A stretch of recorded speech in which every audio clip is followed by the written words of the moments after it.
Hello and welcome back to Let's Play Pokemon XD Gale of Darkness. I'm your host, Josef von Usenvard. In the last episode, we ventured even farther into this Cipher Lab facility and realized that if a frame gets dropped, it's not that bad, but if over 100 of them get dropped, you should probably scrap the recording. I sincerely apologize for the last episode, I have no idea what went wrong. But regardless, the past is the past, so let's go ahead and move on into the future. The future of technology with this highly futuristic elevator. So, taking the elevator up, and we go forward, and we have to go to the right, we have to go up. Oh hi, another ninja dude. Where do you think you're going? Stop that scurrying around. So, we find Cipher Peon Cable? I don't know. These guys all have really weird names. But either way, he's sending out a Carvanha and a Magnemite. No real common type things there that I'm aware of, or can think of on spot. I went ahead and healed off screen, because, you know, I don't want to be going up against people with, oh, what have we here? Oh, it's a Shadow Pokemon! So yeah, I just went and healed off screen because I don't want to be fighting these guys with not up to snuff Pokemon. But anyway, we have a Shadow Pokemon over there. We have a Shadow Carvanha. So while it's doing that, I guess I'll just tackle it, I guess. While Dogu, how about Mud slaps the Magnemite? So anyway, going over Carvanha a bit. Carvanha is a very attack-based Pokemon. It also has a good amount of speed, but for the most part, you'll want to make use of its attack stat. Unfortunately, it has the rather odd position of being Water Dark, neither of which are physical types in this game, so it can't fully take advantage of its super steroid attack stat, but its special attack is still nothing to laugh at, and with its speed, it's probably going to get a hit. It also has the Rough Skin ability, so any attacks it takes, or physical attacks at least, will in turn damage the attacker.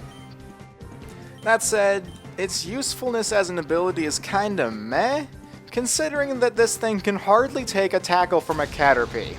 I kid you not. The defenses of this thing, admittedly, that Carvanha is holding up a lot better than I'd expect it to. Normally, they do not have that good a defense. Anyway, so Magnemite is down. Carvanha ultimately is the kind of Pokemon that I would recommend for sweeping, but otherwise, it won't see much utility if you ask me. Anyway, so sending out a Psyduck using Shadow Blitz, and oh geez, there's that attack stat, people. So I think one more tackle from Sveta ought to be able to do... Actually no, I always forget that Psyduck is not part Psychic. Tell you what, I will tackle the Carvanha, and I will switch Dogu out with the Mareep. Oh right, Shadow Hold. Shadow Hold functions like Mean Look in that you cannot switch out after it's been used, so... this puts me in a sticky spot. You know what? It won't be not very effective, so let's go for Psybeam. So just gonna... I missed. Oh, I missed! Okay, so Psybeam, probably going to be its last move, assuming... oh!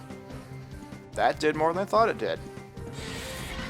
More than I thought it did, more than I thought it would. And that actually did less than I thought it would. Okay, fair enough. I am liking where this is going, and Psyduck uses Scratch. Why does a Psyduck know Scratch? I don't know. Anyway, so I'm going to go ahead and make up for lost time there, and... you know what? Hold on. I think Mud Slap actually has a higher hit percent, or higher damage than Psybeam, so I'm going to use Mud Slap on it. Slap some mud up in that face. Okay, that's about as far as I think it can go. So this next turn I'm going to try throwing a Pokeball at it. And... oh. Why does it have... oh, that's why. Okay, accuracy lowering, I'm not going to deny that. Okay, so... now I know that that thing is going to have to get Psybeamed to go down this time. So, lesson learned, yay. Anyway, so... no, I do not want to tackle it. No, it's not going to be very effective. And it's a low damage attack, so I say I can will it down a bit more with Pursuit. Now watch that bite me in the butt. Okay, so Psybeam going to Psyduck. Psyduck Beam. Well, at least you can't say I didn't see that coming. Ah, well, it's not too big of a loss. I mean, there is a place where I'll be able to catch it again in the future, so not hurting too badly. However, that means I can pull back all the stops for the rest of this battle, so this person is going down. I think, maybe. Okay, so Psybeaming the Psyduck. And it goes down, getting the EXP, and we can double team this thing. This thing is going to go down faster than... it's going to go down faster than something that goes down quickly. I can't think of anything. I'm sorry. So, gonna Psybeam it. Critical hit. That's nice. And there ends that battle. And Dogu is now level 20. Woohoo! The big 2-0. So player defeated, Cipher on Cabal. Go right ahead. Feel free to wander and look around. Thank you, good sir. That means a lot to me. And Carvana fled somewhere. Exactly where we'll know in the future. Regardless, I'll meet you guys back up here. I'm gonna go heal. I'm gonna go heal. Okay, I'm gonna go heal real quick, and then I'll be right back. See you then. Okay, so back here again. Gonna go ahead and trudge on forward, and we have a notification. Houndour can now be purified. Well, sweet. Okay then, for the life of me I cannot remember which way I'm supposed to go here. I will assume that I can go to the left, because it's a dead end. Derp! Okay, never mind. So going up and to the right? Or, wait, no, that was the left earlier, now this is... I don't know. Hey guys, I just graduated kindergarten. Good job. Anyway, little boy, what are you up to? You shouldn't get into mischief when you're visiting someone else's place. Okay, so Cipher on Nopia. Sending out a Jigglypuff and a Chimecho. Now just a note, this game is actually taking place before X and Y came along, so Jigglypuff is not fairy type in this game.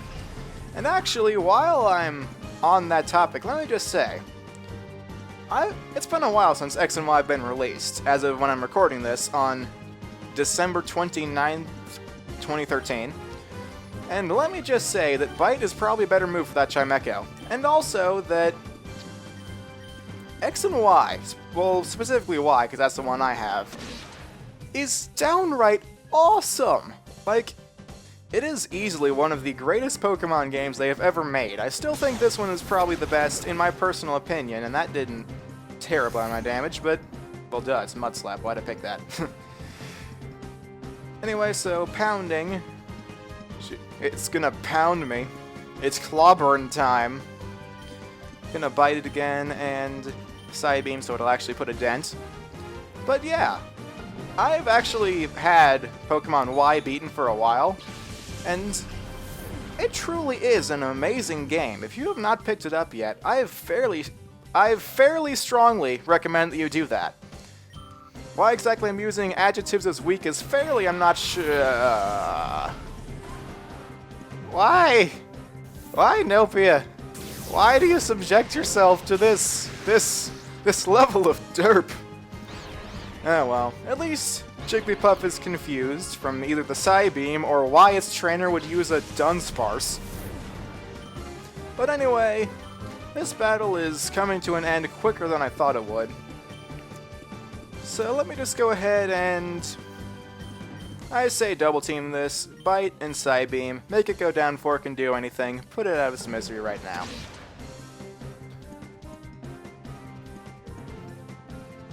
I actually will say that I am kind of disappointed the Dunsparce did not get an evolution in X and Y. It is the perfect Pokemon to receive one, and ultimately, I'm kind of flabbergasted by the fact that they didn't get any other Pokemon to evolve besides another Eevee in X and Y. Ah well, there's not really much I can do about it, except wait for the 7th generation of Pokemon that they will inevitably make, because they should make that, because Pokemon is awesome.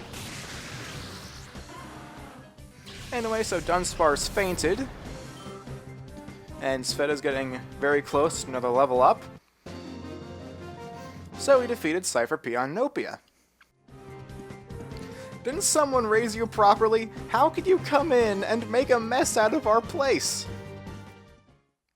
I hate to say it, but you guys are making quite a mess of things yourself. Anyway, so this appears like a very fancy lab room, machine-filled thing. So I'm going to go ahead and get this. It is a full heal. So we obtain the full heal. And I don't think my Pokemon are looking too bad in terms of HP. Oh, no, they are not. Okay. So I'll go ahead and go up here and... Oh, hi. There is a door. I will go through this door. And I will eavesdrop on these two. Whew. I never thought that Cipher's big man would deign to show up here in person. I saw him in real flesh and blood, and he is menacing. The sight of him gave me shivers. Master Greevil's supposedly making a personal tour of all Cipher's facilities. I think he wants to confirm that everything is fine, so he can proceed with his plans without ending up with a fiasco like last time. What? Who are you? You suspicious intruder! How long were you there? You might just be a kid, but we can't let you walk out. Huh. By my count, that wasn't even a minute. Normally, I can be a lot more better of a ninja than that. More better of a ninja, yes, because that totally makes sense. I am just having an awesome day today in terms of speaking, am I not? Okay, so sending out Kecleon and Snubbull. Sending out Sfeda and Dogu. Now then, Kecleon is a rather interesting Pokemon, in that its ability changes its type to whatever type it was hit by last. So for example, if I was to bite it, then it would turn dark type, whereas if I was to tackle it, it would remain normal type, because it is normal by default. So what I'm going to do is that I'm going to do a masterful wombo combo of this. Go ahead and bite the Snubbull, and use Psybeam on Kecleon. So I'll go ahead and bite. Not quite take it out, but fairly close. Psybeam the Kecleon, which will do not much damage, but will change it to the Psychic type. It will use Bind, which will not do much. That is kind of freaky with its tongue, I'm not going to lie. So, Snubbull flinched, nice.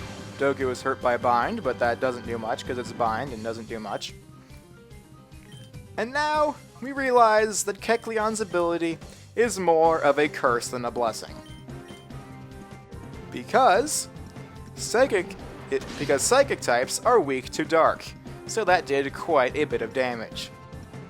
Didn't quite finish it off, but I'm dang close to it. So admittedly, Kecleon has a rather unique quirk to it, but more often than not, it can be used against itself than is beneficial. Anyways, Sfeda grew to level 21. Nice. Dogu gained 108 experience points. And Klotz is sending out Shroomish. Oh, qu'est-ce que c'est? Oh, it's a Shadow Pokemon. So I suppose I'll take this opportunity to go over Shroomish as well. Shroomish is a Grass-type Pokemon that specializes in defense. Its stats, aside from that, aren't that spectacular, but if you want something done defensively, for an early game thing, before other Pokemon evolve, Shroomish is your guy. However, when it evolves, oh boy, we have got something quite awesome. When Shroomish evolves, it turns into Breloom, a hybrid of fighting and grass. Its attack stat goes up dramatically, to the point where if you get punched by that thing, it is putting a dent in you. Ultimately, Breloom is a very good Pokemon that I would recommend to anyone trying to use either a fighting or a grass type Although do note that in this game it is somewhat limited by Grass's inherent specialness. So while it can make full use of its fighting type potential, it's not exactly going to be the best at using its grass type moves. So anyway, finishing off the Kegleon.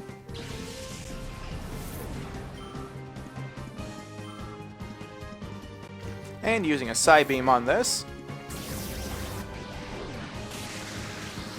Putting another sizable dent into it. And it's using Shadow Mist, which I believe lowers evasiveness. Yep. Evasiveness, I believe we've gone over it, is just how likely a Pokemon is to dodge an attack. By default, it's a move with 100% accuracy will hit, although various evasiveness things can make it so that 90% moves will hit, or that 100% moves won't hit. So evasiveness and accuracy really are two stats that you can mess with and very effectively mess with your opponents.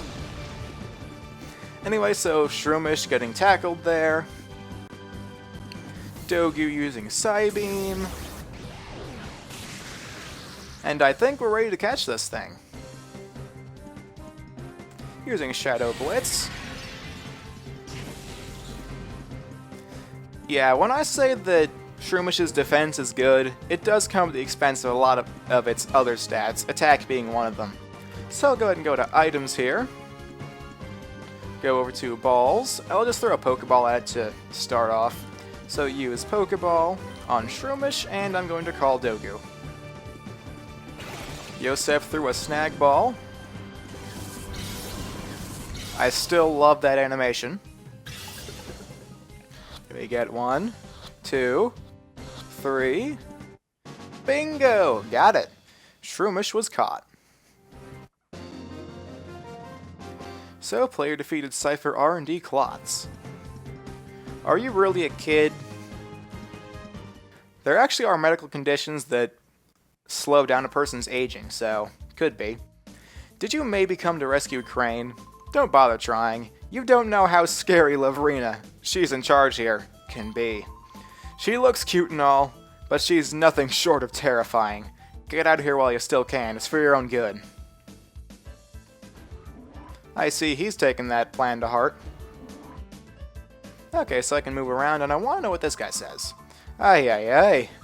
I'm only a researcher here. I don't battle. So with that being said, we see this shiny left on the table, and we get one ID card. Now, the ID card is something that we'll be using to get to other areas of this facility. However, I say that we've done enough in this episode. I mean, we've caught one Shadow Pokemon, attempted to catch another, but it ultimately failed. But yeah, we've done those two things, and considering that we now have access to basically everywhere in the building that we didn't have before, I say that now is a pretty good time to stop this. So, next time on Let's Play Pokemon XD Gale of Darkness, we will see what exactly this ID card does, and possibly, just maybe, get closer to saving Professor Crane. Until then, see you guys next time. Arrivederci.